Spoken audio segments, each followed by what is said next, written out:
तो hello guys, इस video में मैं फिजिक्स यूनिट 4 का इंपॉर्टेंट न्यूमेरिकल्स 8 से 9 इंपॉर्टेंट न्यूमेरिकल्स में करूंगा। ठीक है, फिर इंपॉर्टेंट थ्योरी उनके भी जो क्वेश्चन है मैं दे दूंगा इस वीडियो में यूनिट 4 के टोटल। तो चलो शुरू करते हैं बिना टाइम गवाए।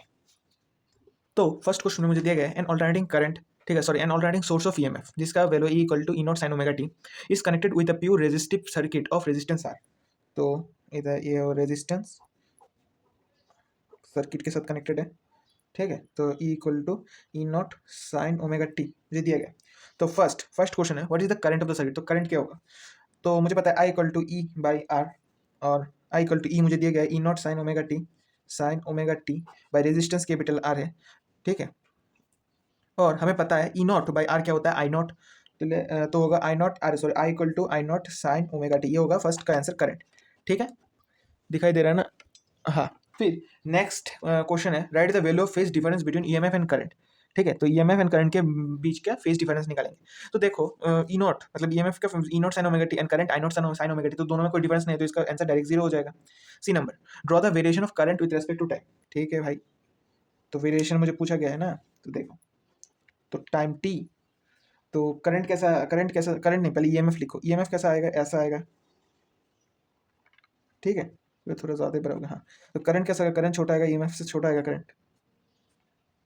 ठीक है, तो ये होगा ईएमएफ के लिए और ये होगा करंट आई के लिए। ठीक है, नेक्स्ट क्वेश्चन मुझे बोला गया है draw the phasor diagram of current and EMF related to it. मुझे फेजर डायग्राम बनाना पड़ेगा करंट एंड ईएमएफ के बीच का। ठीक है, तो नेक्स्ट पेज में चलते हैं। तो नेक्स्ट क्वेश्चन का आंसर होगा डी। डी का आंसर है, तो मुझे करंट और ईएमएफ के अंदर फेजर डायग्राम बनाना है, तो ये होगा। ठीक है, तो मुझे दिया गया है ईएमएफ और करंट, तो इधर सपोज कर लो ईएमएफ और करंट इधर होगा इन टाइम टी। ठीक है, तो देखो इसमें मुझे पता चल रहा है, इसमें मुझे पता चल रहा है ईएमएफ ज़्यादा है फिर करंट है, लेकिन सेम, दोनों सेम ही है। ठीक है, तो इधर क्या होगा, इधर होगा, कैमरा स्टैंड को ठीक कर लो। हाँ, तो अगर ये इसको मैं ईएमएफ ई बोलूंगा तो ये इधर तक जो आएगा वो करंट होगा। तो इधर तक ये अगर मैं लाइन खींचूँ तो इधर आई नॉट होगा और ऊपर होगा ई नॉट, ईएमएफ का ई नॉट। ठीक है, और ये जो एंगल होगा वो होगा ओमेगा टी। ठीक है, तो यही तो हमारा फेजर डायग्राम है। तो चलो नेक्स्ट क्वेश्चन। तो क्वेश्चन में मुझे बोला गया है एन एमीटर है can measure maximum current of 0 to 2 ampere which is produced from an galvanometer having resistance 200 ohm. Find out the maximum current.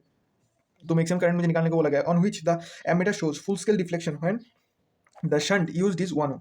तो पहले सर्किट का डायग्राम ड्रॉ कर लेते हैं। तो इधर एक गैल्वेनोमीटर जी है। ठीक है, तो ये होगा, अगर इसको मैं ऐसे ऐसे कर दूँ, हाँ, तो इधर से करंट पास हो रहा है। ठीक है, तो इधर जो करंट जाएगा इस साइड से इधर आई जी करंट पास होगा और इधर आई एस करंट पास होगा क्योंकि इधर शंट है।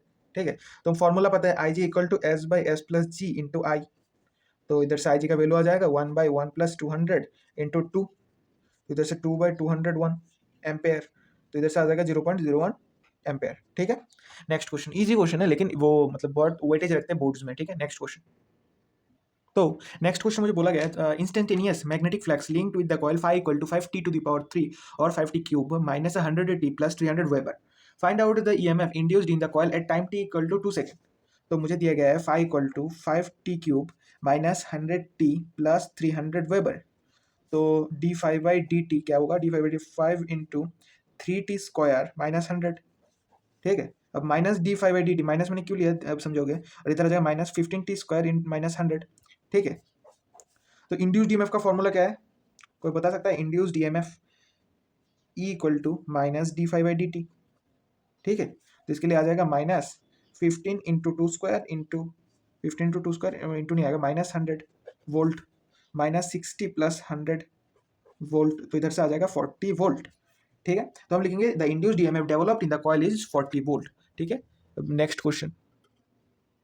तो नेक्स्ट क्वेश्चन मुझे बोला गया find out the ratio of coefficient of the self inductance in case of L1 and L2। ठीक है, तो इन दोनों के रेशियो निकालेंगे, सेल्फ इंडक्टेंस का रेशियो। तो अगर मैं इधर से एक लाइन खींचूँ, इधर से एक लाइन खींचूँ, ठीक है, तो नीचे हो जाए ये एक्स ओमेगा का है। ठीक है, ऊपर एक्सएल का लाइन है, तो मैं लिख सकता हूँ 10 60 degree by 10 30 degree equal to XL. ये वाला लाइन तो एक्सएल है ना, तो एक्सएल बाई ओमेगा, नीचे हो जाएगा XL2 बाई ओमेगा, तो ओमेगा ओमेगा कट, तो इधर आ जाएगा L1 बाई L2, आ जाएगा। तो 1060 का वैल्यू क्या है, √3, और 1030 का value 1/√3 equal to L1 by L2। Therefore L1 और L2 का वैल्यू क्या आ गया, 3:1। ईजी है ना, फॉर्मूला बिठाओ डायरेक्ट आंसर आ जाएगा, बहुत ईजी है। Next question. तो नेक्स्ट क्वेश्चन मुझे बोला गया है एक एलसीआर सर्किट है, ठीक है। तो बोला गया है voltage drop across the inductor capacitor and resistor R equal. तो if the capacitor is short circuited then what will happen to the capacitor, sorry to the current. तो एलसीआर सर्किट किसको बोलते हैं? जिसमें एल भी हो, जिसमें सी भी हो, जिसमें आर भी हो, एलसीआर सर्किट, ठीक है। तो इसको ये होगा एल, ये होगा सी, ये होगा आर। तो इधर ई क्या होगा? ई होगा E A not sine omega t, E not sine omega t. तो आई क्या होगा? आई इक्वल टू मुझे पता है E by root over of R square plus X L minus X C whole square, X L X C और ये are whole square, ठीक है। इधर रूट ओवर है। तो यह है करंट आई का। और इन सेकंड केस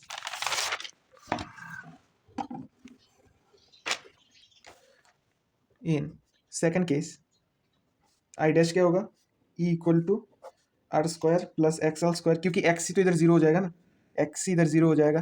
क्योंकि शॉर्ट सर्किटेड मतलब क्या है? देखो मैंने जो इधर लिखा है शॉर्ट सर्किटेड, उसका मतलब क्या है? शॉर्ट सर्किटेड का मतलब है इधर का जो मतलब वो रेजिस्टेंस है व वोल्टेज है वो पूरा इक्वल हो जाएगा, ठीक है, पूरा इक्वल हो जाएगा। तो इसलिए वो एक्स सी जीरो और इधर लास्ट रेजिस्टेंस आएगा ये, ठीक है। Next question. तो नेक्स्ट क्वेश्चन है, इधर बोला गया AC voltage V equal to V not sine omega t is applied across the inductor, ठीक है, of inductance L. Write the expression of instantaneous power developed across the inductor at what condition the inductor will behave as conductor, ठीक है। Question समझ आया? अब मुझे instantaneous power निकालना है, तो मुझे पता है P equal to V I, ठीक है। तो P equal to minus V sine omega t I naught cos omega t, मतलब P इक्वल टू, इधर माइनस क्यों आया? क्योंकि भाई इधर करंट जो है वो माइनस में, इसलिए इधर माइनस आया, ठीक है। इधर से क्या हो जाएगा? I not minus I not V not by two sine, formula क्या है? 2 ओमेगा टी होगा फॉर्मूला। तो पावर इधर से आ गया माइनस आई नॉट माइनस, तो माइनस जाके आई में मिक्स हो गया ना, तो इधर मैंने माइनस दे दिया, तो इधर आ जाएगा I not V not sine 2 omega t, नीचे आ जाएगा 2। तो ये होगा इंस्टेंटेनियस पावर, ठीक है।